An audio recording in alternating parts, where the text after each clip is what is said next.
దేని కొరకు అయ్యప్ప స్వామి దీక్ష చేద్దాం అనుకుంటున్నావు అని అడిగారు అనుకోండి. మీ దగ్గర ఏదో ఒక స్పష్టమైన సమాధానం ఉండాలి కదా. ఎందుకు చేద్దాం అనుకుంటున్నాను, నేను అలా కొంతమందిని అడిగి చూశాను. వాళ్ళు నాతో ఏం చెప్తుంటారో తెలుసా అండి, అలా మాకు తెలిసిన వాళ్ళు వేసుకున్నారండి, నేను వేసుకుంటాను. లేకపోతే ఏం చెప్తారంటే 3 మాటలు వెళ్ళొచ్చారండి, ప్రతి ఏడాది అలవాటు, అందుకు 4వ మాట వేసుకున్నాను. అథవా ఇంకా ఏం చెప్తారంటే, ఏదోనండి మామూలుగా ఉంటే అసలు నేను కొన్ని నిగ్రహించుకోలేను, ఏదో దీక్ష తీసుకుంటే కొంత నిగ్రహం కలుగుతుంది, మంచిదే, నేను దాన్ని ఎంత మాత్రం దోషం పట్టనుసమండి. ఎందుకో తెలుసా, కనీసంలో కనీసం అతను ప్రయత్నం చేస్తున్నాడు, స్వచ్ఛందంగా తనని తాను క్రమశిక్షణలో పెట్టుకునే ప్రయత్నం చేస్తున్నాడు. మీ దగ్గరికి వచ్చి చెప్తే మీరు దానికి నవ్వితే అతను ఎవరికి చెప్పుకుంటాడు? అది నవ్వే విషయం కాదు, శ్లాఘించవలసిన విషయం. శహబాష్ నాన్న, ముందుకెళ్ళు, చక్కగా 40 రోజులు కాదు, తర్వాత కూడా నువ్వు ఇలాగే ఉండు అని మీరు ఆశీర్వచనం చేసి అతన్ని ఉత్సాహపరచాలి. అంతేకాని మనము వెరినవ్వు నవ్వి అందుకా వస్తున్నాం అంటే, వాడు ఎంత ఉదార హృదయుడై మీ దగ్గరికి వచ్చి చెప్పుకున్నాడు విశాల బుద్ధితో, దాన్ని మీరు గమనించవలసి ఉంటుంది. ఈ కారణాలతో దీక్ష తీసుకుంటున్నామని చెప్పేవాళ్లే తప్ప అయ్యప్ప స్వామి దీక్ష తీసుకోవడానికి ఇది కారణం, ఈ కారణానికి నేను తీసుకుంటున్నాను. లేకపోతే అనేకమైన దేవతా స్వరూపాలు ఉన్నాయి, అవన్నీ వదిలిపెట్టి అయ్యప్ప స్వామి ఎందుకు నీకు అని నేను అడిగాను అనుకోండి, స్పష్టమైన సమాధానం చెప్పు నాకు.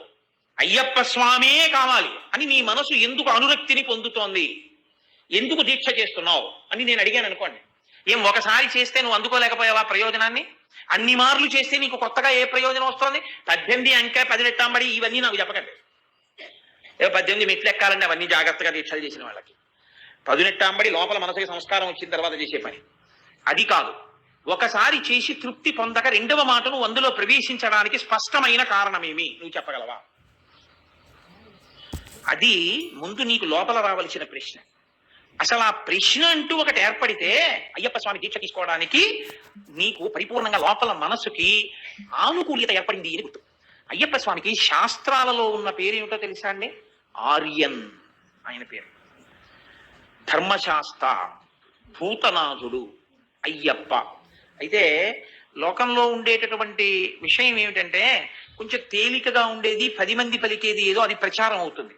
అసలు యథార్థమునకు మీరు జాగ్రత్తగా పురాణాల లోతులను పరిశీలనం చేస్తే, స్కాందాది పురాణములను, ఆయన పేరు ఆర్యన్. ఆ పేరున్నవాడు ఇంకొకడు లేడు. ఆర్యన్ అన్న పేరు ఎవరిదో తెలుసా అండి? కేవలము ఒక్క అయ్యప్ప స్వామిదే. ఆర్య అంటే పూజింపదగినది, పూజింపదగినవాడు, పెద్దవాడు, గౌరవనీయుడు. ఆర్య అన్న పేరుతో సంబోధింపబడేది ఒక్క పరాశక్తి. ఇక ఆర్యాశతకము, ఆర్యా మహాదేవియున్నను రక్షింప నిరుంగునో ఎరగదో నా భాగ్యం ఎట్లున్నదో అంటారు పోతర గారు భాగవతంలో. ఆర్యా మహాదేవి అన్న పేరు కేవలం అమ్మవారికి చెందినది. అందుకే మూకశంకరులు ఆర్యాశతకము అని చేశారు. ఎవరైనా పెద్దవారిని ఉద్దేశించి మనం ఏమైనా ఉత్తరం రాస్తే ఆర్య అని సంబోధించి వ్రాస్తాం. కాబట్టి ఈ ఆర్య అనబడేటటువంటి సంబోధన ఏది ఉందో అది పెద్దరికాన్ని సూచిస్తుంది, పూజనీయతని సూచిస్తుంది. కాబట్టి ఈ పూజనీయతను పెద్దరికాన్ని సూచించేటటువంటి ఆర్య శబ్దం అయ్యప్ప స్వామి యందు ప్రయోగించారు. అయ్యప్ప స్వామి యందే ప్రయోగించడంలో ఉన్న గొప్పతనం ఏమిటో తెలుసా అండి? మళ్ళీ శివ పాదాది కేశాది పర్యంత స్తోత్రం అని శంకర భగవత్పాదులు చేశారు. శివుడికి 3 కుమారులు అని చెప్తాయి పురాణాలు. పెద్దవాడు గజాననుడు వినాయకుడు, కట్టకడపటివాడు సుబ్రహ్మణ్యుడు, మధ్యలో వాడు అయ్యప్ప. ఇందులో మీరు కొంచెం జాగ్రత్తగా పరిశీలించండి. పెద్ద ఆయన్ని పిళ్ళయార్ అంటారు, లేకపోతే అగ్రజ, ముందు పుట్టినటువంటి వాడు. గజానన సుముఖస్యైకదంతస్య కపిలో గజకర్ణకః లంబోదరస్య వికటో విఘ్నరాజో గణాధిప ధూమకేతుర్గణాధ్యక్ష బాలచంద్రో గజాననః వక్రతుండ శూర్పకర్ణో హేరంబ స్కందపూర్వజః.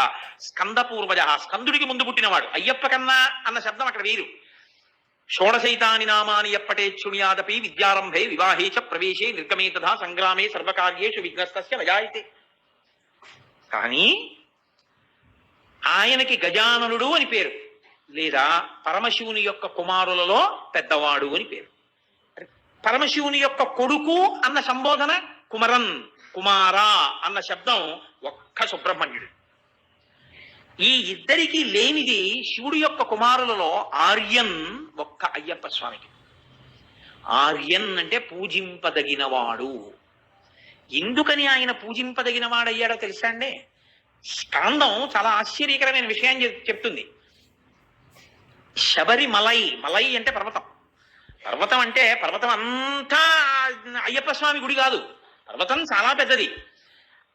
శబరిమలై, శబరిగిరి మీద అయ్యప్ప స్వామి వారి యొక్క గుడి ఉండేటటువంటి ప్రత్యేకమైన ఆ ప్రదేశాన్ని ఆర్యకావు అని పిలుస్తారు.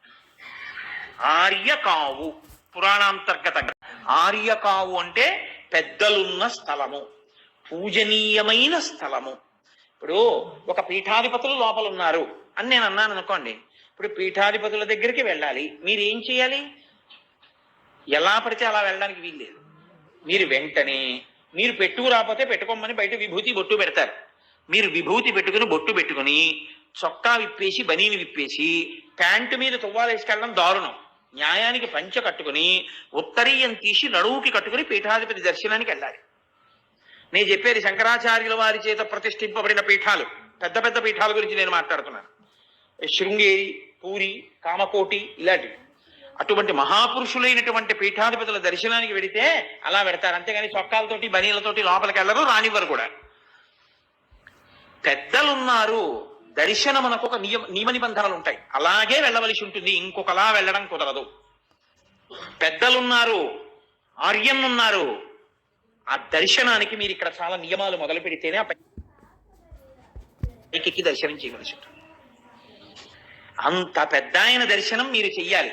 అత్యంత చిన్నపిల్లవాడిగా వచ్చి అంత పెద్ద ఆయనగా కూర్చో. ఎందుకంటే ఆయన పెళ్లి చేసుకున్నట్టు గృహస్థాశ్రమంలోకి వెళ్ళినట్టు ఆయన శాస్త్రంలో లేదు, బ్రహ్మచారిగానే ఉండిపోయాడు అంతే. రాజుగారు ఆయనకి పెళ్లి చేయలేరు. వెంకటేశ్వర స్వామి వారిలో ఆయన యథార్థంగా భూమి తిరిగారు.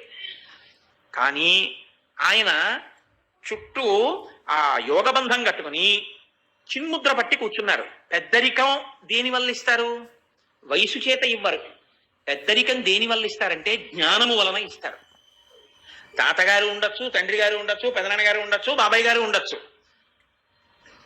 ఓ 18 ఏళ్ల పిల్లాడు బ్రహ్మజ్ఞాని సభలోకి రావచ్చు. ఇప్పుడు ముందు తాత వెయ్యాలా, తండ్రి వెయ్యాలా, తల్లి వెయ్యాలా, ఎవరు వెయ్యాలి అక్షతలంటే బ్రహ్మజ్ఞాని వేస్తాడు.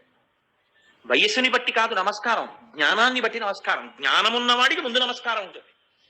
కాబట్టి ఇప్పుడు ఆయన పెద్దరికం ఎక్కడిది? ఆయన పెద్దరికం ఆయన పరబ్రహ్మమును గుర్తిరిగినవాడు. గుర్తిరిగినవాడు కాదు, ఆయన పరబ్రహ్మమై కూర్చున్నవాడు. అందుకే తత్వమసి మహావాక్యమునకు రూపకల్పనయే ఆర్యన్. అందుకే ఆయన పైన తత్వమసి అని రాసున్నాడు. తత్ త్వం అసి, అది నీవై ఉన్నావు. నేను దీక్ష పట్టి వచ్చాననుకుంటున్నా నువ్వు, నా దర్శనానికి వచ్చానని నువ్వు అంటున్నావే, ఈ నేను రెండు కాదు ఒక్కటే. ఇది తత్వమసి.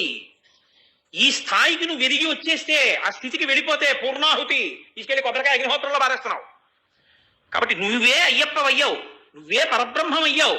ఈ స్థాయి వరకు తీసుకెళ్లగలరు ఆయన. కాబట్టి ఆయన ఆర్యన్, పెద్ద ఆయన కూర్చున్నటువంటి స్థానం అది. వయసు చేత కాదు, ఆయన యొక్క పరబ్రహ్మ శక్తి చేత.